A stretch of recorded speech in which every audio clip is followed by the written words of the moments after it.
This is Art Sense, a podcast focused on educating and informing listeners about the past, present, and future of art. I'm Craig Gould. Each Art Sense episode is divided into 3 parts. First, a discussion about a topic from art history. This might be a conversation with an author about an artist's biography, or perhaps a conversation with a curator about a current exhibit. From there, we move on to a discussion with a contemporary artist about their life and work. In this first episode, we're lucky to have these 2 segments intertwine in a beautiful way. First is my conversation with author Barksdale Maynard regarding his new book, Artists of Wyeth Country, Howard Pyle, N.C. Wyeth, and Andrew Wyeth. In segment 2, I speak to artist Bo Bartlett about his contemporary work, as well as his years working alongside in documenting the everyday life of Andrew Wyeth. At the end of the episode, I'll be wrapping things up with some of the week's top art headlines. But first up, a history lesson about the Wyeths in Chadds Ford, Pennsylvania.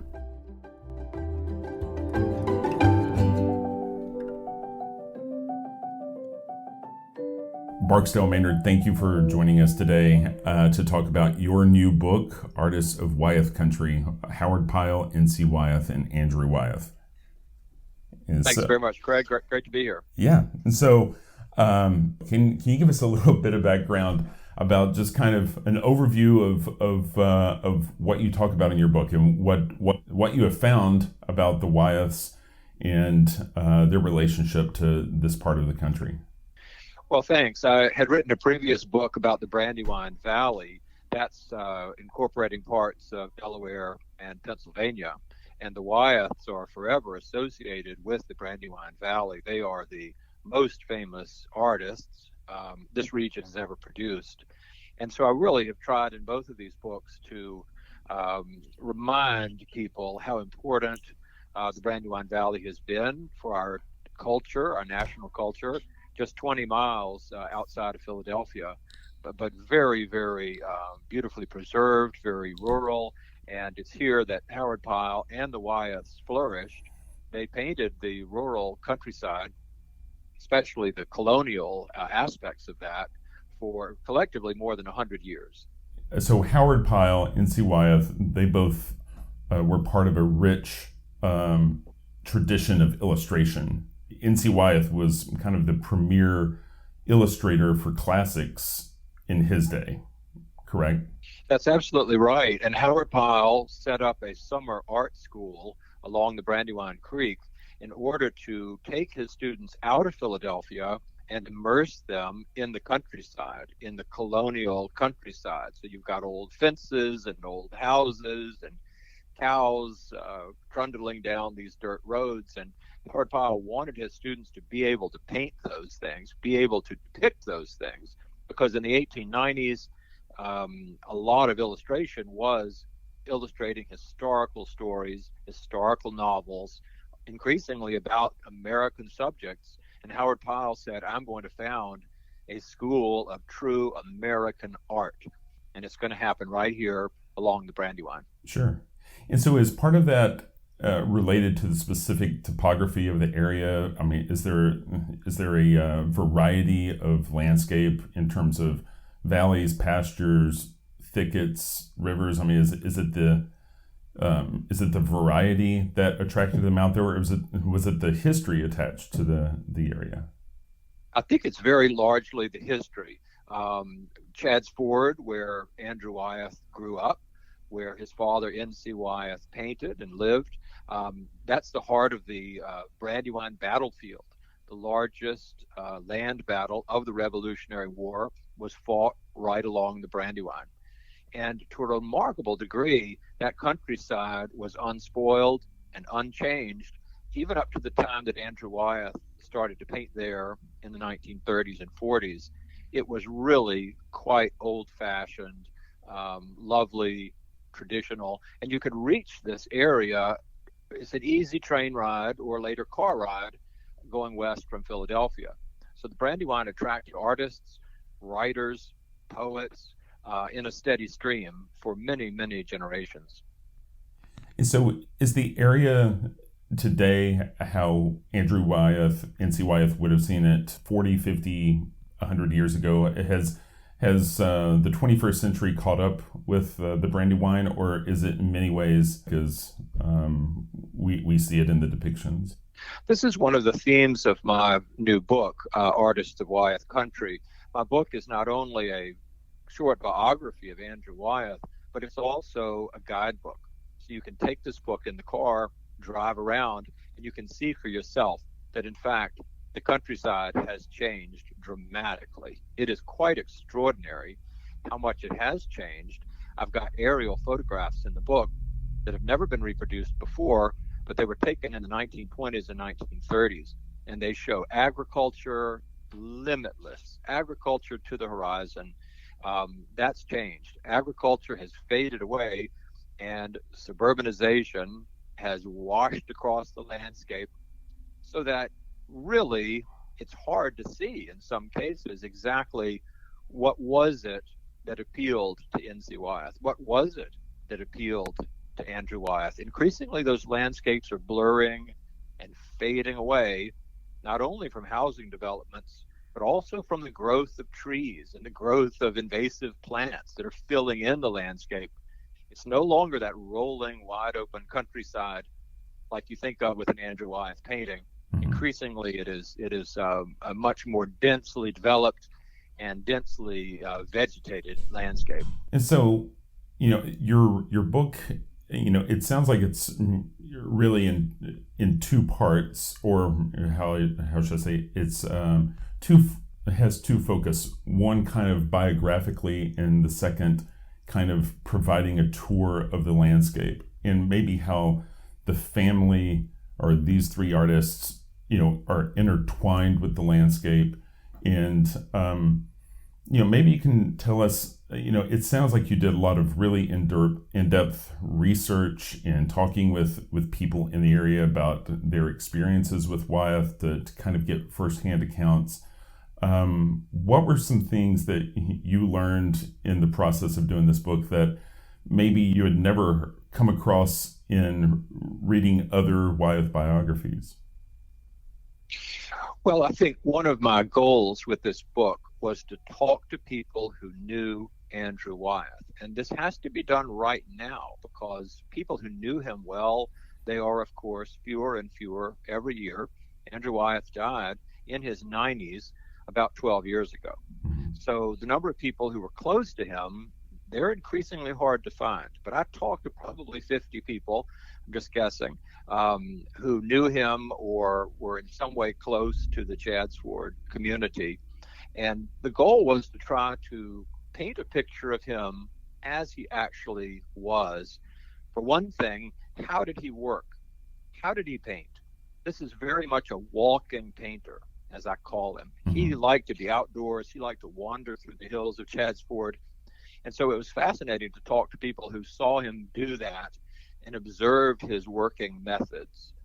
So I have to say, my goal really with this book was to preserve the memories of people who knew him. Now, in the future, there are going to be biographers that are going to be given more access to the archives than I was. I was not granted access, but those archives are going to be there in the future. What's not going to be there are these living memories of people who actually knew the artist. And so that was what, very largely, I was trying to preserve. That's wonderful. So that collective paints a picture, and from your perspective, beyond the walking painter, what other aspects come into focus for you in relation to Andrew Wyeth? Andrew Wyeth is an extremely perplexing, in fact, baffling figure. I find him very, very unusual. I've studied American art and read the biographies of lots of artists. He is not like really any other artist. He is very, very unusual. In fact, Andrew Wyeth himself says, "I'm not an artist at all in the usual sense." Now, what an extraordinary statement that is to make for a man who painted every day of his life to say, "I'm not an artist at all." What does that mean? I really wanted to get to the bottom of that statement. And I think part of what he's saying is, and this is my idea, this may be right, this may be wrong, but my idea is I think he loved nature more than he loved art. He really was almost a modern day Henry David Thoreau. He goes out into the landscape, he studies nature, he almost worships nature. He sees something in nature and he thinks, I've got to record that. It might be a hornet's nest, it might be an oak tree, it might be a mushroom, it might be flowers, it might be the Brandywine River flowing through the landscape. He sees something, he rushes back to the studio to record it. Now, this helps explain, I think, why Andrew Wyeth's artwork is so extremely lifelike, so extremely realistic. That's what he's aiming for, to preserve nature as it actually is. Now, the problem is, for a lot of 20th century art critics, that's not what art is about. You're not supposed to be slavishly admiring the work of nature. You're supposed to be advancing the frontiers of art. And that's very much not what Andrew Wyeth was interested in doing. And I think this helps explain why the public, generally speaking, adores Andrew Wyeth, and the critics, generally speaking, detested his work. Interesting. Your hypothesis is that he's trying to capture, I mean, it almost sounds like the 19th century painters who were trying to capture the sublime, what we see like up in the Hudson River Valley, his love of nature, trying to capture the beauty and essence of what we're looking at. And I guess, a lot of art historians talk about how much of that faded away with the advent of photography, right? Because, at that point, this is something, why slave over trying to depict the sublime in an image, as a painting when you could just take a photograph? And did Wyeth take photographs? Why would he choose this subject and laboring that way versus photography if he's trying to capture? Is it a more romanticized version, or is it just this was his craft?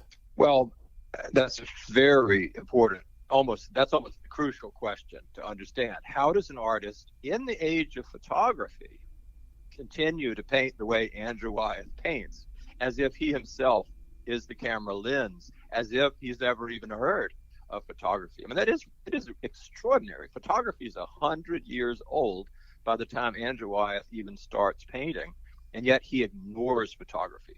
He is emphatic. He says it again and again. I hate cameras. I don't know how to work cameras.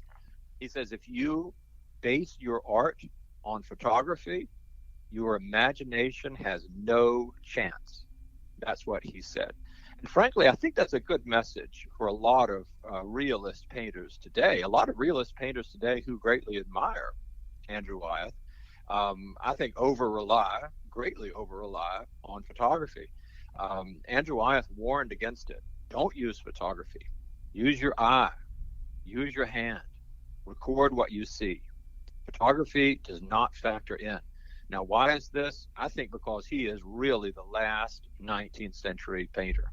He's the last of the pre-Raphaelites.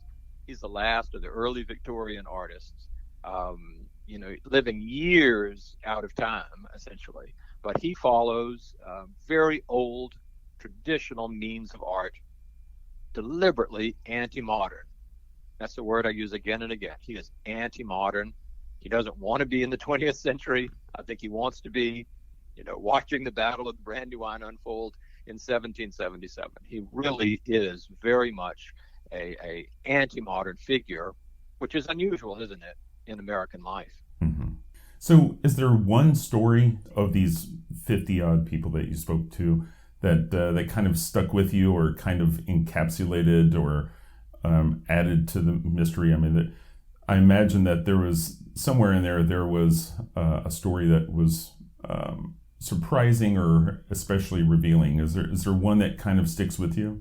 That's a terrific question. I have to say, when you talk to that many people, you build a composite picture. And I didn't find that any one person had the answers. Everyone seemed to have a piece of the puzzle. And it's interesting, as a biographer, the person I think is going to be so helpful and so essential turns out to be the person who doesn't help at all, or it turns out doesn't really know that much. And then the person you think, you know, how's the guy at the local garage going to know anything?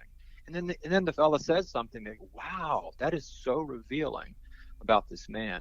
So cumulatively, they build a picture. Mm-hmm. But I think one of the revelations to me, if you read the authorized biography of Andrew Wyeth that was written in the 1990s, which is an intimidating book in its bulk and in the level of research, you come away with the picture that Andrew Wyeth was a kind of brooding, troubled man, haunted by the premature death of his father in a car accident in 1945. I have to say that talking to people who knew Andrew Wyeth, he was not a brooding, haunted man. He was a happy man. He was a person who was allowed to engage in his favorite activity, painting, daily. Responsibilities were very few. Someone commented to me, you know, he never even wore a wristwatch. He didn't know what time it was. He didn't have to know what time it was. He's living in really his own world. He goes out in the morning early. No one knows where he goes. He wouldn't even tell his wife where he went for lunch. And very, very secretive, protecting his privacy, protecting his ability, again, like Thoreau, to be entirely alone so that he could work his method in the landscape. His method was he has to be alone. He's observing nature. And then something strikes him. If someone's talking to him that whole time and interrupting him, the process doesn't work. And so your book, is it 6 tours? Can you tell us a little bit about kind of the maps and the road trips that you lay out for folks? I've got 6 tours in the back of the book. But what I think is kind of interesting about this book is almost experimental. It's an attempt, it's asking the question, can you write a biography of someone through the vehicle of tours, walking and driving tours? So as you read the book, don't be surprised, there are some extraordinary revelations about Wyeth that appear in the course of those tours. Because he's very much a painter of place. I mean, he's our preeminent painter of place. He's part of the regionalist school, I guess, of American painting in the 1930s, but I call Andrew Wyeth the micro-regionalist because his region is about 2 miles across. It's basically from one side of this little village of Chadsford over to the other side. It's about a 2-mile span. That's his region. And I would point out that's about Thoreau's region in Concord. You know, when he walks to Walden Pond, it's about a 2-mile walk. That's the world of Andrew Wyeth. It's predicated on how far could he walk and what would he see as he walked around. Now, as far as the tours, it's extraordinary to me. There's never been a guidebook to Wyeth country. There's never even been a map to Wyeth country, which is, you know, almost dumbfounding. Right. Given that these artists are so much about the places that they choose to paint. Absolutely. So you take the book around, 6 tours. You can either walk some of them, drive some of them. You're going to learn about the landscape. You're going to learn about how it's changed over 100, 150 years, but you also are going to immerse yourself in the biography of these 3 fascinating artists. Well, Barksdale, I really appreciate your time today. And again, the book is Artists of Wyeth Country, Howard Pyle, N.C. Wyeth, and Andrew Wyeth. And I assume folks can find the book wherever they normally find books, correct? That's correct. Bookstores, support your local bookstore, have them order a copy. That would be terrific. Wonderful. Well, I really appreciate your time today, sir. Thank you, Craig. Thanks so much.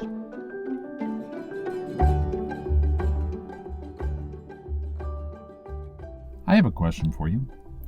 What is your favorite painting? You know, I've been asked this before, and it always kind of trips me up. I love so many artists. I've seen so many paintings. I love Anselm Kiefer, David Salle, Caravaggio, Velázquez, Van Gogh. I love them all. But, when it comes down to like picking one, it's just overwhelming. I've never known exactly how to answer that question. But recently, I think I've come across my favorite painting. At least it is right now. And it happened a couple of weeks ago. I was looking for artwork to display on my Canvia. I was in the mood for Gustav Klimt, The Kiss, Adele Bloch-Bauer. It could be a little cliche, but I'm a sucker for gold leaf. And so I started playing a Klimt playlist, and those aforementioned paintings roll through, and then a painting that, honestly, I really wasn't that familiar with. A painting called Judith in the Head of Holofernes. It's a subject that's been painted many times before. Caravaggio, Gentileschi, they always painted Judith with a sword beheading Holofernes.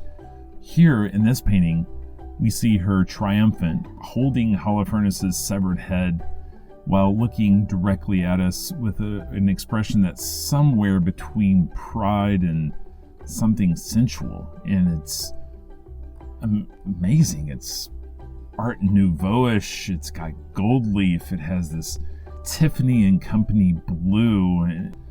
My daughter keeps asking me when I'm going to change it to a different image on my Canvia. She really wants to see a playlist of Degas ballet dancers, but the point is, I love this painting, and I found it on my Canvia. And so the Canvia is a digital art display. It's 17 inches by 28 inches. It's 1080p high definition. The detail is amazing. You can see every brushstroke, and that's the way it's intended. There's a technology called ArtSense, just like this podcast, that samples the ambient light in the room and automatically adjusts the display to heighten the sensation that you're looking at a real painting. Unlike a framed TV, the goal of the Canvia is an authentic viewing experience. Your Canvia provides you access to thousands of historic artworks, and premium members have access to a host of contemporary art as well. And so if you want to learn more about Canvia, head over to canvia.art and check it out. And now, my discussion with the always insightful Bo Bartlett. Thank you for being willing to take time out of your day to speak with us about you and your work. Maybe we should start at the beginning. I've heard the stories of you growing up in a church pew, drawing images from messages on the back of bulletins with little short pencils. Is that kind of where your story begins? I'm not sure exactly where it begins, but that's an early part of it. I grew up in the Southern Baptist church, and so as a kid, it's all you dress up in a bow tie and go to Sunday school and church on Sunday mornings. And church was boring. It was long. It was an hour, and I didn't necessarily care about what they were saying. There was a lot of singing and rigmarole and holy, holy, holies and just as I am's, and and then people being saved and stuff. So I would just sit there up in the balcony with my family, and the only way they could keep me occupied was to give me the church bulletin and a pencil. So I had a free hour of drawing, and I think it did. Some of that stuff seeped in there. Those stories seeped in as I was drawing, and so it did become a part of my DNA, I guess. Maybe you can kind of take us on a little bit of your journey. You started the Pennsylvania Academy of Fine Art, is that right?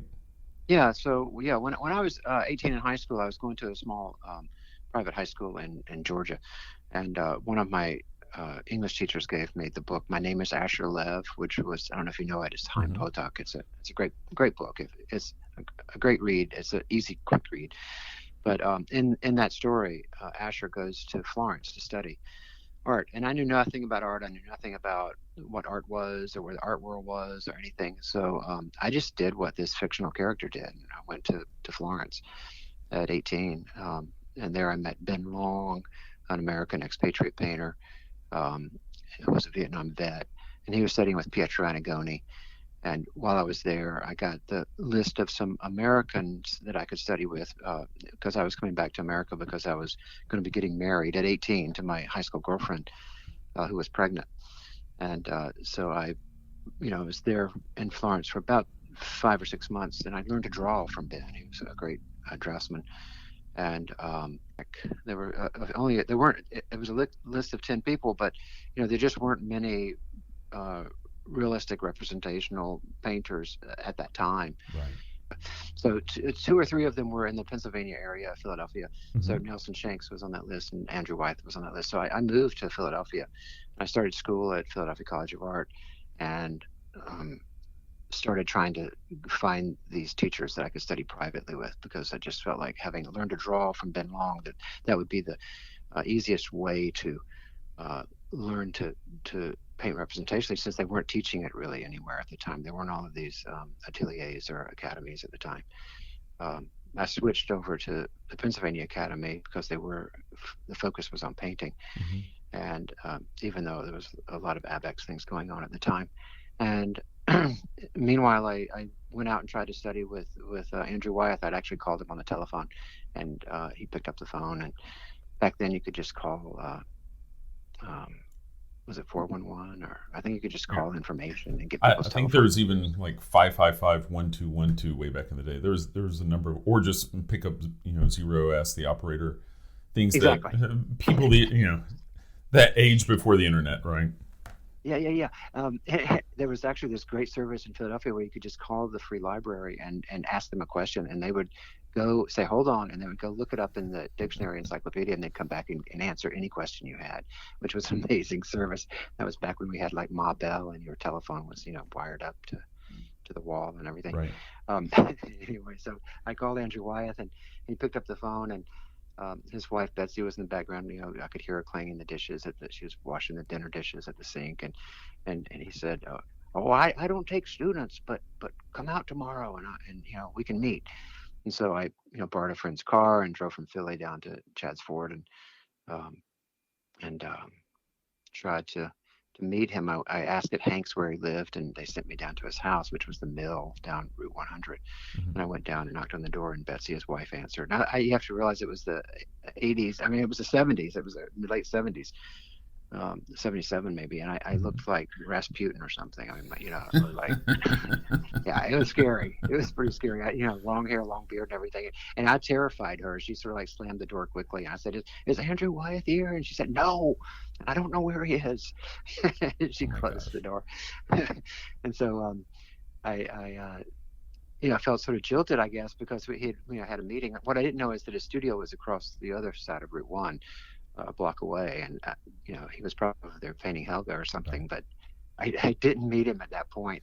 And I went and found Nelson Shanks and studied with Nelson for a few years, and basically learned how to paint from Nelson Shanks privately. Right. I was just an apprentice. Nelson, I just don't know how many people I don't know how many people know who Nelson Shanks outside of the world of portraiture, right? Right. But inside of the world of portraiture, he's kind of at the top of the hierarchy, especially in the U.S. And even when I've been an art instructor, I've made a lot of references back to how Nelson would set up the lighting for the scene with, primary and secondary light sources, warm and cool, and just a master's hand. And so it's amazing that you had these influences. Yes, Nelson had an uncanny ability to see the color of light and to capture that in his paint. He'd studied with Henry Hinchy up on Cape Cod. And he'd also studied with Pietro Annigoni, so he had a strong drawing background and a strong color, sort of American Impressionist color background.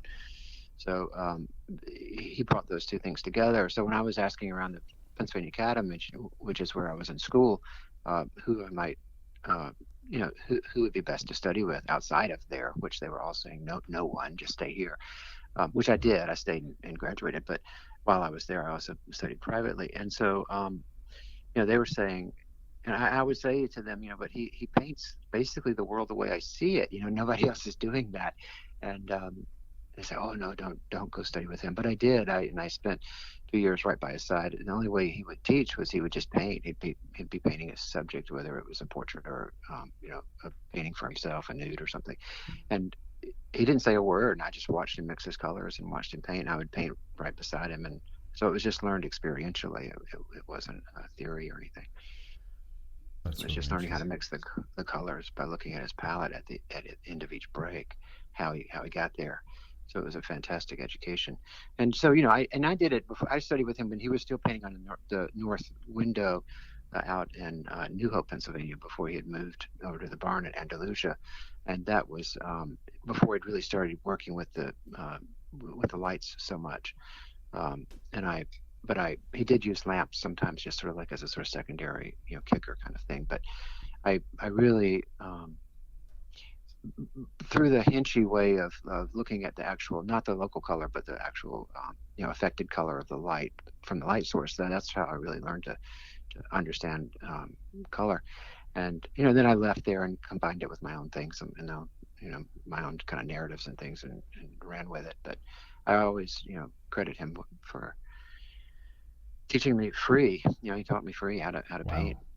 And it was quite a gift. I mean, I was his indentured slave, but I had to stretch his canvases and stuff. But it was great for a young starving art student to be able to do that. Right. Did you apply the rabbit skin glue and prime them and everything? No, he was actually, by that time he'd switched off to gesso, acrylic gesso. So I was priming with gesso. Sure. So, but I learned how to stretch. I learned how to do all the things, in a real kind of apprenticeship kind of way. So Betsy slammed the door in your face.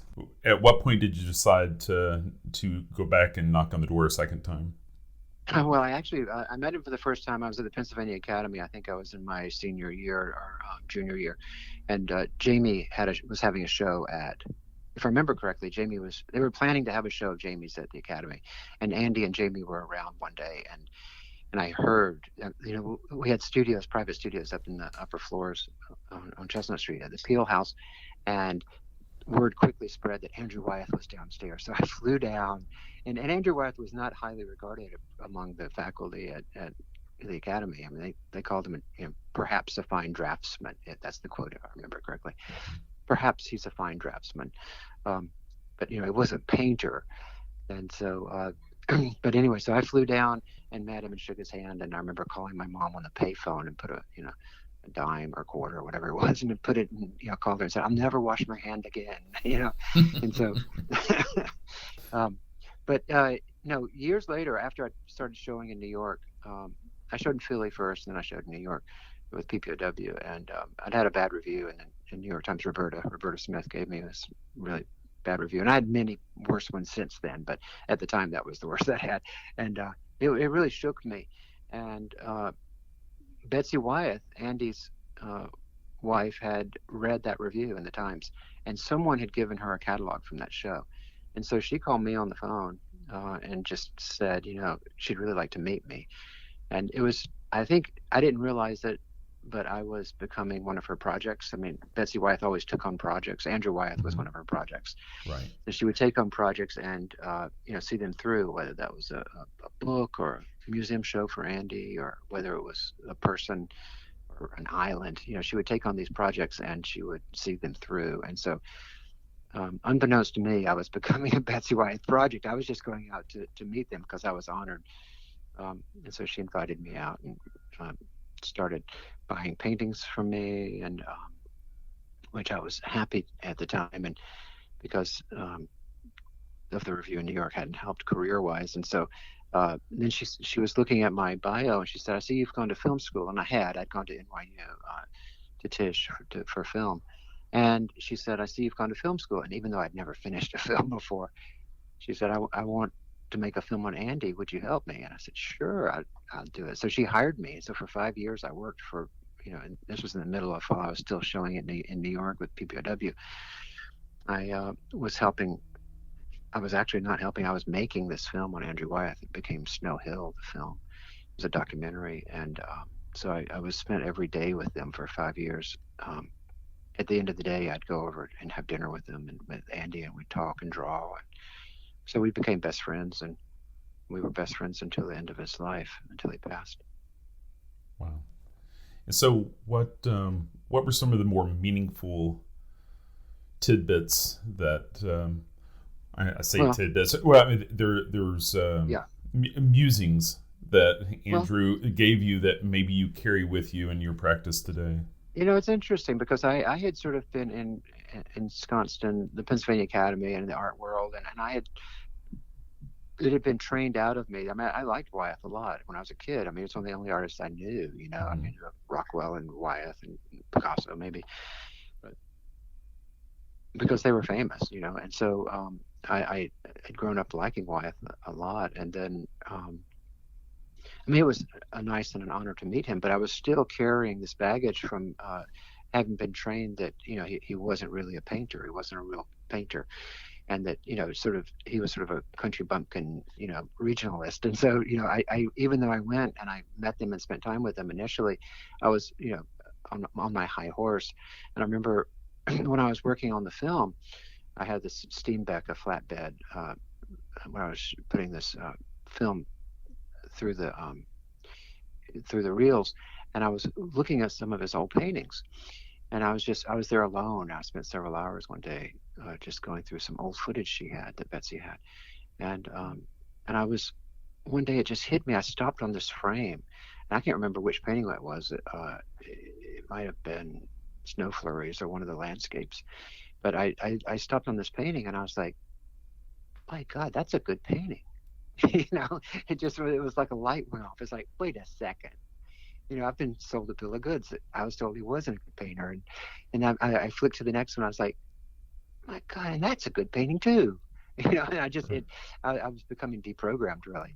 And I realized what a great painter he was. And so as we became friends and spent a lot of time together, you know, he really encouraged me to not worry about the reviews, because he'd gotten so many negative reviews over the years, and to you know, just paint your life and paint your story and paint what you're excited by. And you know, I've said this before, but you know, one time I was with him, I said, how do you stay motivated, you know, year in, year out? You know, you've had such a long career. How do you do that? And he said, oh, I'll just be going along and I'll see a piece of barbed wire with a piece of horse's mane stuck in it, and it'll just get me going. You know, it's like he gets excited by something as simple as a piece of barbed wire. I mean, that is a kind of meditation that we're not used to. You know, we're like, you know, 1 millisecond edits. If it's not exciting, we flip to the next thing, or you know, we don't have the patience, and we're just not contemplative enough to slow down enough. And I mean, I learned so much from him, because I really learned how to draw from Ben Long and how to paint from Nelson Shanks, but I didn't really know why to paint. And Andrew Wyeth taught me why to paint. And it's you know, it's to tell your own unique story, and we all have our own unique stories. And so it's a universal. And he would start in his own backyard. I mean, he didn't have to go off somewhere far to find a subject matter. He would just wander off into his own backyard. I remember seeing him. I worked on the film in a little schoolhouse across the way from their house, and I would see him leave in the morning to go to his studio, and he'd be driving his Jeep down the driveway, and all of a sudden it would just pull off to the side and stop, like he had, you know, died or had a heart attack or something. And I'd like, what's going on, you know? And he would just sit there for hours drawing. He wouldn't even get out of his driveway before he'd see something that excited him. He would be drawing some fence line or something. And then the next day, if he liked it, he'd come back again, and he would, you know, bring his watercolor, and he would, you know, and eventually he would get out. And if he liked it again, he would eventually get tempera and take it to the studio and take all his studies and make a painting of it. But you know, he wasn't just painting some random thing. I mean, he was painting. He knew the tree that had been felled to make that fence. He knew the farmer that had, cut that tree down, and it was a whole life. It wasn't just a scene. He was painting everything inside and out. So he took the microcosm of his life and made it universal, so that when people see it, they don't know why they're attached to it or drawn to it, but they are, because it's got his own genuine voice and his own genuine life in it. And he's not doing it for anybody else. He's doing it for the right reasons. And that's what's so rare. I think it's really rare.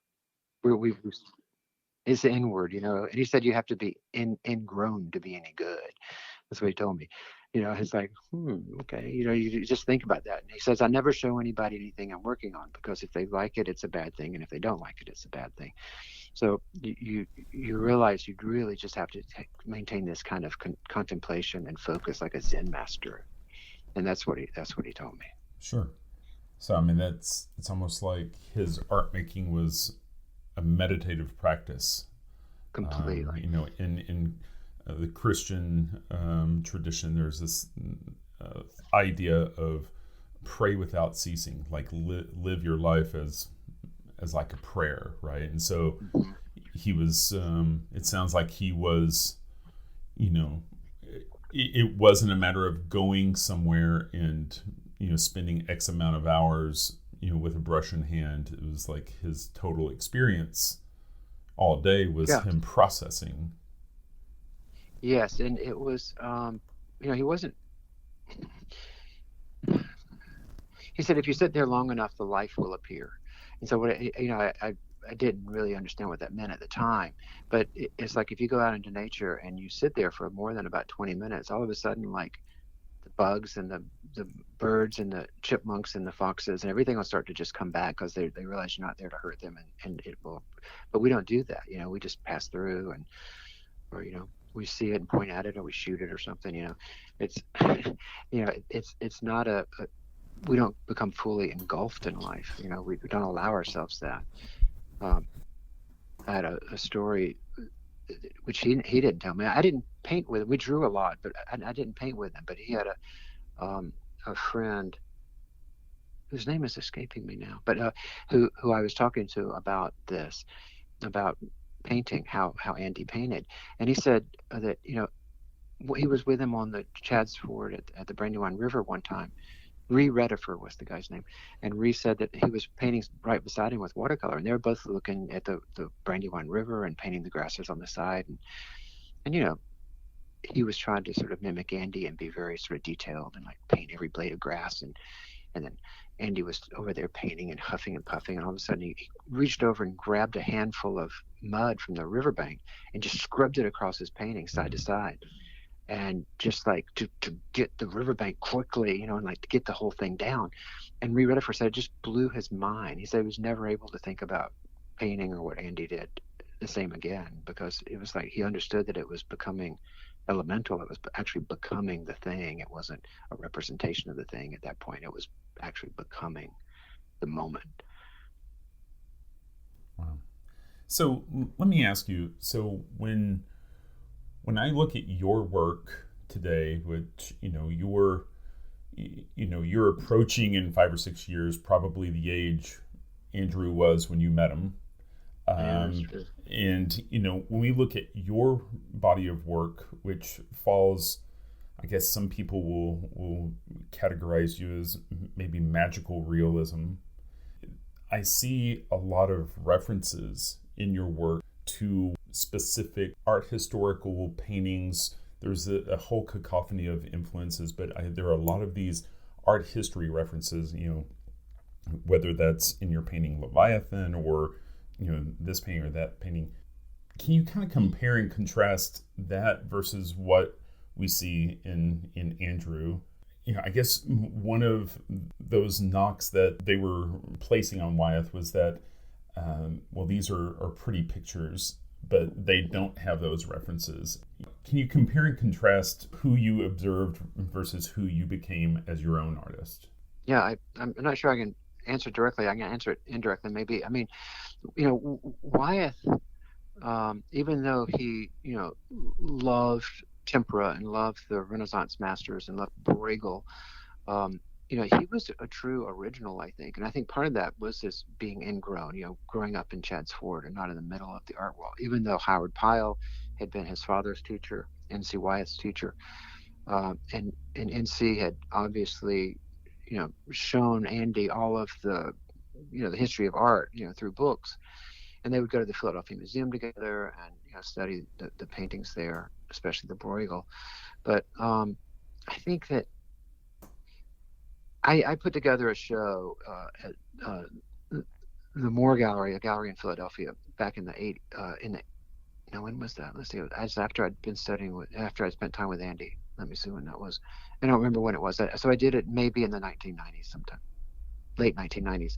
Put together a show, and I included all the Philadelphia painters, whomever they were, Randall Exon or Nelson Shanks, Sidney Goodman, Martha Erbacher, Scott Noel and myself and some others, and I included Andy and Jamie in that group. The other people had large oil paintings for the most part, and Andy had a small tempera, and then Jamie had a small oil. But what was amazing in that show was how different their work was. The Wyeths just stood out so much, and I mean, it was like just another language completely. Mm-hmm. And everybody else was sort of in the canonical of like American art history, and we were all referencing American art history and one another, and there was just a language. It was like more like a dialect, actually, visual dialect. And but Andy's and Jamie's, when you stopped, you just like, oh my God. It was like, I've never seen anything like this before. I mean, because it was just so different. Even though we think of it as so conventional and so traditional, when you actually see them out of context, then of a museum show or a solo show, when you see them separate with other things, you're like, holy smoke, this is an original thing. I mean, this isn't something that's like trying to look like art. This is something that's genuinely unique and original unto itself. And I think, I came along, I just happened to come along. The time that I came along, I was wanting to paint representationally, realistically, because it was, just, it wasn't an agenda and it wasn't a plan. It was just, it worked with my worldview and with the kind of storytelling that I wanted to tell. I wanted to just be real, right? And so postmodernism happened to come along at that same time. I mean, it just coincided with it. So it suddenly became okay to paint any way you wanted to paint. One didn't have to go by the rules of what had been, the sort of evolution of art. Suddenly you could go, without it being a retrograde choice, you could go back into realism. And part of that had to do with a kind of pop art visuals and Warhol and that, where in photography, where representation sort of came back into in photorealism, which was sort of descendant from Rockwell, but that all sort of became okay again. So I just sort of happened to come along at a time when it was okay to be painting representationally, and it may have been sort of thrown into the camp of postmodernism, but it was never really that in my mind. But I did draw from all different sources, and it was okay to draw from all different sources. And so, that's the distinction, I think, that for me, I was sort of aware that I could pick and choose from here or there, wherever that was, Aiken, Sargent, the Renaissance, modernism, Hockney, whatever. And it was all okay to sort of reference those things. And so mine isn't so much like a pastiche. It just sort of, I tried to eat all that food and digest it, and then let it nourish me and become one with the art, and I let go of what I didn't need. Sure. So your body of work is, you have several different themes that you go down. There are water paintings, the magic paintings, but I feel like a lot of them kind of share this a mutual point of view, where your horizon line is quite low. There's a lot of beautiful sky that's the backdrop, usually multiple figures. Where do your ideas come from? Do you start with specific inspiration from art history, or do you letting it seep up from the roots, like Wyeth said? Yeah, you do it from all. I do it from all different sources. So because the paintings operate on many different levels, and you can come in on whatever level you want. There's the kind of art historical level, or the personal history level, or the psychological level, or the scientific level, or the religious level, or the spiritual magical level. These things are all sort of coexisting, right? The real world, the politics, the social aspects, these are all coexisting, and so they all need to be in the painting somewhere on some level. But so ideas can seep up from dream life. I keep a dream journal, and I write down every dream that I have, and I keep sketchbooks everywhere. So if I see something, I just grab it and make a notation, and then that can sometimes be the seed of an idea. But they're not ideas, of a feeling, and then then that grows and swells. And I things I'll see in the real world, or some photojournalist photograph of some world event or something. But I travel a lot. I try to get out of the studio as much as possible, and so that's what I'm doing now. I'm traveling across the country. I drove from Georgia, New Orleans, then New Orleans to New York, and then after my show opened, from New York to Oregon and Seattle, and then now I'm driving back. I'm back in Ohio now. But when I move through space, I see a lot of things really quickly, and sometimes it might just be barns or farm after farm, but you're seeing the horizon, you're seeing the sky, you're getting a sense of what reality is, and you also get a sense of the social aspects of how humans interact with that reality of the environment. So you want the paintings to be elemental. You want it to be about earth and sky and fire and water and the spirit. You want it to be about all these things. You want those elements all have to be in there, sort of all quadrants, all levels, from a sort of holistic point of view. But you want it to incorporate what it really feels like to be alive.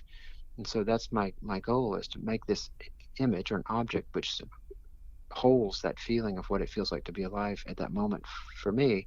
And in time it'll be dated, and in time it might already feel somewhat nostalgic, because I'm incorporating my whole life. I'm not just incorporating just the moment, like a snapshot, but like my whole heritage and what it felt like when I was growing up in the 50s and 60s and 70s and 80s.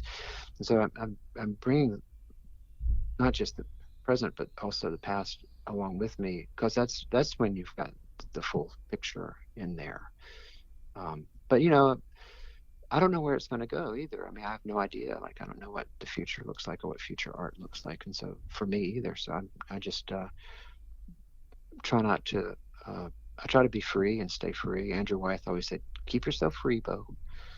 And that's quite a mantra to try to live by, is to keep yourself free, because there's hegemonies. There's just a million different things that'll keep you enslaved without even consciously knowing it. So we have to, and I'm not necessarily subversive, and that I'm want to try to break norms or anything. I mean, there's no reason to just do that just for the sake of doing it, but to not be enslaved by the culture or by what we're expected to do, and just do what you really want to do is quite a challenge, because you have to trust yourself, and you have to really know yourself well enough to trust yourself and trust your instincts to go down that road when maybe other people haven't done that. So, and we're all so unique, and our stories are all worth telling. So regardless of what culture you grew up in or what your experiences are, I don't believe in any kind of style of art as being the one better than another style. I love all art. So whatever your inclination is true. And so just, you have to trust that. And, Andy would paint what he was excited by. That was sort of his way of knowing whether he wanted to do it. If he was excited by it, he would keep doing it, Sure. And I think you have to, you have to monitor whether that's, your inner child, and if that's your good boy or your bad boy, being excited. But that's part of the discernment you have to make day to day in the choices we make in our actions, and what we bring to the world and manifest into the world. And the goal is to try to make the world a better place than it was when we found it. Sure. Well, I'm a huge fan of your work, Bo, and I mean, I feel like I could spend a whole other hour, talking to you about compositions where there are things kind of being referred to even off campus, where who's the American pointing his gun at, where's the ladder and Dreamer Awake, going. I love those sort of things that are taking us off the canvas. But I think one of my favorite paintings of yours, and I can't let you go without asking you about habeas corpus. There's a lot of stuff going on in that painting, but I love it. And can you give us a little bit of a tour through that painting? And that was a difficult painting. It was a very difficult painting. I mean, I think I was going through midlife crisis at the time, and midlife is a real thing. I mean, it's just like the terrible twos or old age. It's a phase we all have to go through, like adolescence. And so, if you're not there yet, prepare yourself. Well, I'm there. Yeah, and how you get through that makes all the difference. It really does. And I think, that painting was a little bit about that tortured aspect. It was like teenage angst, but in midlife, like trying to deal with all of the struggles and all of the different things that you've done up to that point. And then, where are you ultimately going to go, and what's the second half going to look like? And so, I think that how we move through midlife really is what sets the trajectory for the rest of our life, and for better or for worse. And I think that you reach a point where you realize, is this it? Is this what there is? And do I push on and see if there's something else in this for me? And what it's like, what's the loving thing to do for the most number of people involved? You have to constantly make these kinds of decisions in our life in a kind of moral way and in a kind of aesthetic way. I mean, because there is a difference, between moral goodness and aesthetic goodness. So we have to make these decisions based on the whole, in a sort of holistic way. So I was struggling a lot when I did that painting. It must have been a little after 2000. I don't remember the exact date, but 2004 probably. And I was in Seattle, and I had a big warehouse down in Georgetown, and I'd been separated and was getting divorced, and I had met Betsy, my wife, Betsy Eby, and I was really figuring it out and trying to figure out how to get through it. And so the painting represents that internal struggle where there's a gallows involved, and there's an angel involved, and there's protagonists, antagonists, and everyone's pushing and pulling on the central figure. And but it's a fiction, too, because everything's a construct. So, and you have to realize that when you're making a painting, earlier you mentioned the horizon line, the low horizon line. I mean, it's like a stage play. And I think, Hopper was very well of that. And, Hopper Right. was one who was constantly sort of nodding to the fact that he's, telling a story, and that it's a play of sorts, and that we're all players.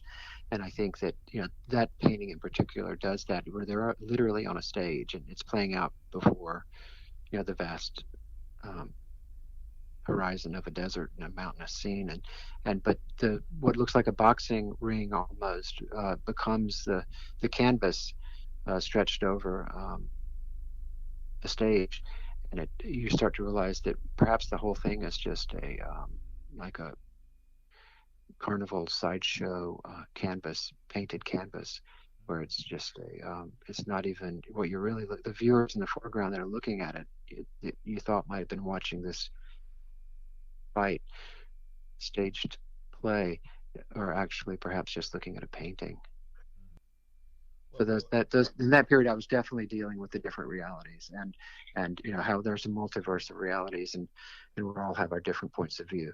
And so that's it takes that form where we all are in our different worldviews and our different silos. And the thing is to try to, just crack that door and punch a hole in our neuroses. And is that a word? Neuroses? I think so.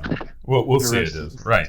Neuroses. And, punch a hole in it and see the light, from not just from our own little point of view, but, from the universal, broader point of view. And if we can start to do that and connect with others, then we will have done something, for the world at large. So I can't let you go without asking you about your directorial debut. Things don't stay fixed. So how did that project come about? I had started dreaming back when I was at the Pennsylvania Academy. I'd started dreaming that my paintings were moving. And I thought, wouldn't that be cool if you could have moving pictures, like motion pictures? And it dawned on me, yeah, there is such a thing. It's called movies, the cinema, film. And so I went to film school shortly after graduating from PAFA to NYU, and had an idea for a film about a Southern character. And I wrote it with Sandra Deer, a Southern playwright.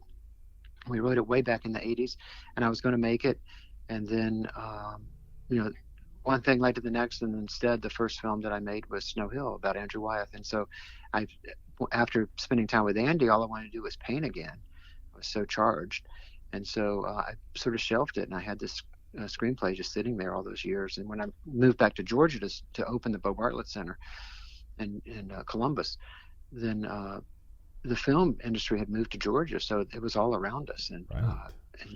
So I was like, they were offering money to make films and offering free interns to the Georgia Film Academy. Mm-hmm. And I was like, I've got a screenplay, and I've made short films and documentaries before, but to have a feature film had always been a lifelong dream. And I still, now that I've got the bug, that's all I want to do is just make more movies.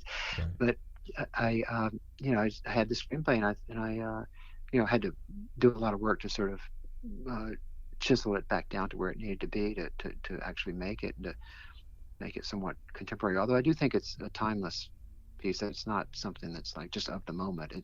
It's definitely sort of set in a timeless dream world. But I loved making that movie, and I'm pleased with the movie. I mean, and it's got distribution, which is these are all great pluses. It's not that easy to make a film, and it's not easy to make a decent film, and it's really hard to get the film out there. So all those things are great successes, I think, with it, and I'm happy with it, and hope people will watch it. Things don't stay fixed on a streaming service near you. Right. I think I saw that it's in my Prime watch list, and so I'm going to have to. Please. I'm going to have to send you $6 through Amazon. Yeah, thanks. But I don't know how much of that I see, but the distribution company, I think. But still, it's like a moving picture. It is. I mean, it's like paintings that every scene is set up like a painting compositionally, and every detail is paid attention to. And what's so great about film is how you can just have so many different aspects going at once. That whether that's the dialogue or the music, and just changing point of views, and it's so great. And it's such a great medium, and I like going back and forth between the two. My newest painting at the gallery, Moss McHenry Gallery, is the newest painting. It's actually a scene from the next film, which I haven't even made yet. So it's like a giant storyboard. It's called Hertzborough, and so I'm excited to finish that screenplay and get that film made. But the painting, which is at the gallery, is the last scene in the film. Well, Bo, I really appreciate your time. And if folks want to learn more about you in the center and your work, where's the best place to find you online? Well, there's Instagram. It's the Bo Bartlett, and then there's the website, which is just bobartlett.com. And I'm sure that it's pretty deep there. There's lots of there's a rabbit hole you could go into for a long time if you so choose. Right. I would say don't go too long. I would say take a quick glance at it and get back to painting. Right. Well, exactly. All right, Bo, I really appreciate your time and how generous you've been with sharing your life and what's inside of your head. And of what you've created. It's been a real pleasure.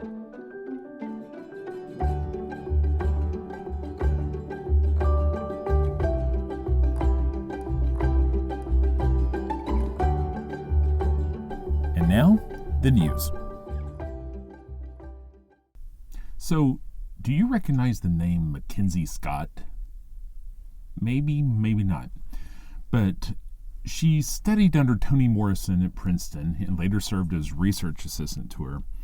She really had a passion for being a writer. Supposedly she wrote a 142-page novel when she was only 6 years old, which has subsequently been lost to a flood.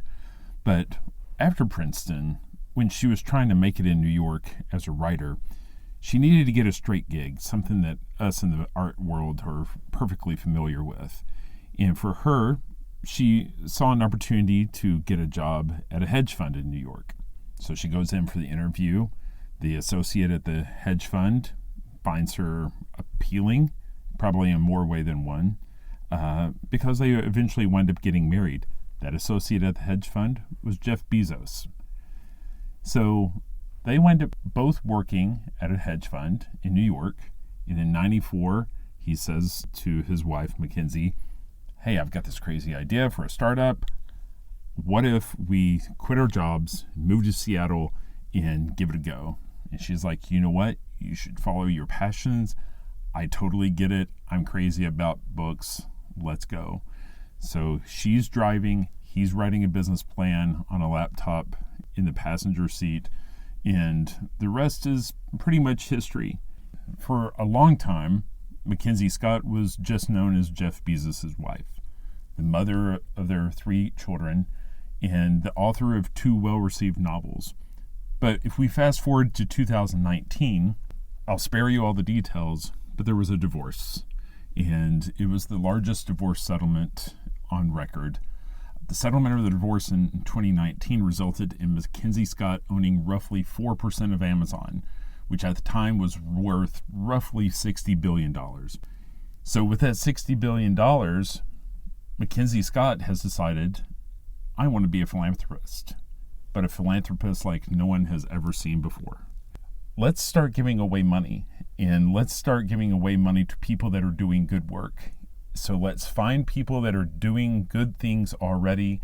We're going to vet them, and we're just going to start writing checks.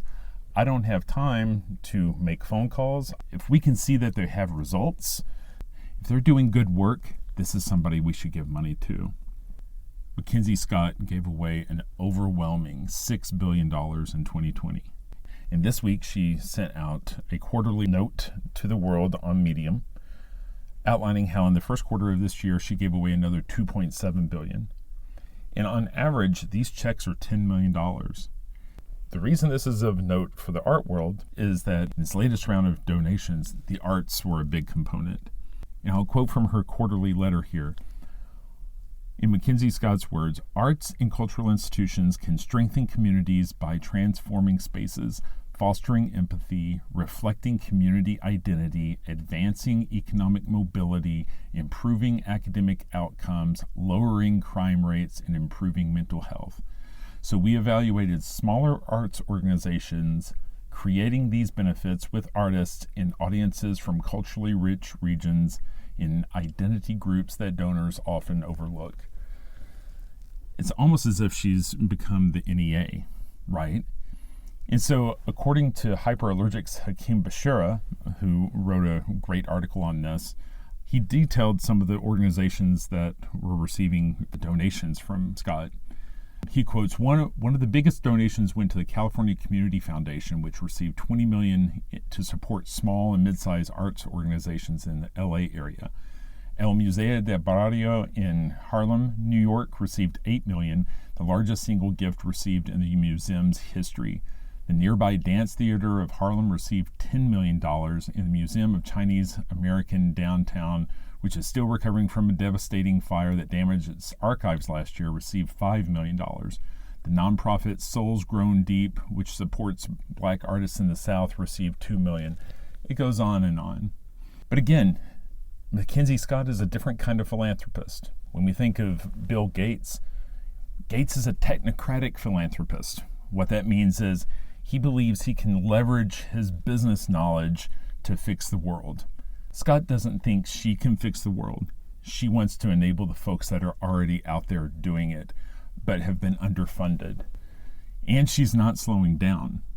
She intends on giving it all away. She makes it perfectly clear. I'm not going to be done giving this money away until I'm out of money. We're talking about in 2020, it was $6.1 billion. Again, in the first quarter of this year, 2.7. But here's the crazy thing. As I mentioned earlier, at the time of her divorce, her net worth, that 4% of Amazon that she gained as part of her divorce settlement, was worth $60 billion. She's given away almost $9 billion in the last year and a half, and her net worth is now $58 billion. That math doesn't make sense unless you take into consideration that Amazon stock is growing at roughly the same rate that she's giving the money away. So, keep an eye on Mackenzie Scott. And if you're an arts organization, keep an eye on your mailbox. In a related story, a petition was started on change.org last week titled, "We Want Jeff Bezos to Buy and Eat the Mona Lisa." Seriously. The justification in the online petition reads, "Nobody has eaten the Mona Lisa, and we feel Jeff Bezos needs to take a stand and make this happen." So far, the petition has over 14,000 signatures.